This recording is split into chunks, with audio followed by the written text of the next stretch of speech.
Isang panibagong araw, isang panibagong task na naman para sa mga momshi natin dyan. Kakagising lang pala ng aking anak yan, kaya naman binihisan ko muna kasi nga nakaihi siya sa kanyang short.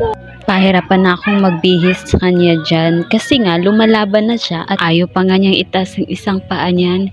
Buti na lang at nadala sa lambing ay kailangan talaga pag isa ka ng ina mataas ang iyong pasensya lalo na sa mga ganitong edad na anak. Dito kasi ay meron na silang nararanasan na character development. Kaya kung mataas ang iyong pasensya at naiintindihan mo sila, talagang magkakaroon kayo ng happy bonding bilang isang mag-ina. Kaya naman sa kunting ngiti niya, nababawasan ng kunti ang lungkot na nadarama ko. Sa oras pala niyan ay naglalambing tong batang ito. Gustong mag-hug at gusto rin niyang magpakarga. Naman, kinarga ko bilang isang ina, gustong-gusto ko rin naman na kinakarga siya. Sa mga oras na yan, kumuha na pala ako ng kutsara at pinggan para lagayan ng kanyang pagkain. Kita nyo naman kung gaano kaklingi ang batang ito. Ayaw niyang magpalagay, kaya ayan, dala-dala ko siya kahit saan ako magpunta. Minsan lang sila bata, kaya susulitin ko mga oras na ito na bata pa siya. Lugaw lang palang tanghalian niya ngayon kasi wala kaming ulam. Masaya naman ako na kahit wala kaming ulam ay kumakain talaga siya ng lugaw. Hindi siya namimili ng kakainin. Ang nilagay ko lang pala sa lugaw niya ay asin. Mas gusto kasi niya yung asin kaysa sa sugar o milk.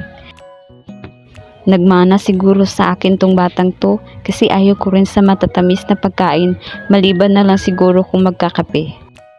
Sa kanya naman, tsaka lang siya iinom ng matatamis pag nasa dede tulad ng kanyang milk. Sa mga oras na yan ay puro na tubig ang iniinom niya at hindi na niya pinapansin ang kanyang pagkain. Kaya naman kinuha ko na yung pagkain niya at nilagay ko na sa ref. Dahil nga sobrang messy na niya, kailangan na niyang magbihis. Basa na kasi yung damit niya at basa na rin yung short niya. Lumalaban pa talaga siya dyan dahil ayaw niyang magpakuha. Pero bilang isang ina, hindi na lang pwedeng magpatalo tayo sa gusto ng ating anak.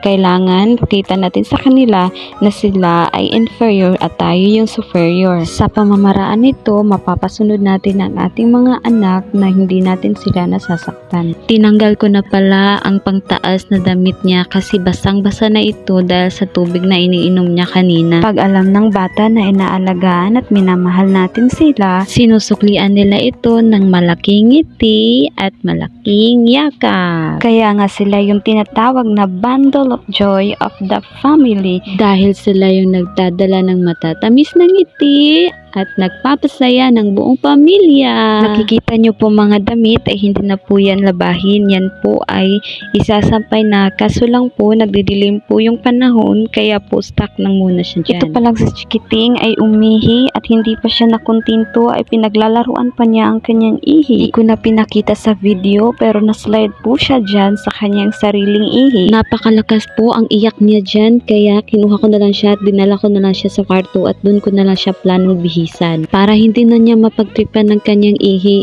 Nang lalaban pa siya dyan kasi gusto pa niyang maglaro. Andito na naman tayo sa pinakamahirap na part, ang bihisa ng chikiting na to. Ayaw niya kasing binibihisan siya kasi nadidisturbo siya sa kanyang laro. Kaya naman pabilisan ang galaw ko dyan para hindi siya mapaiyak.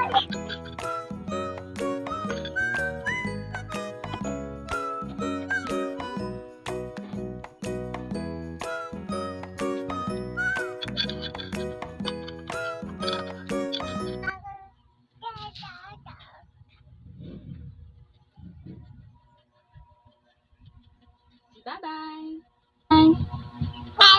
Yun lang po for today's ganap. See you po sa next video.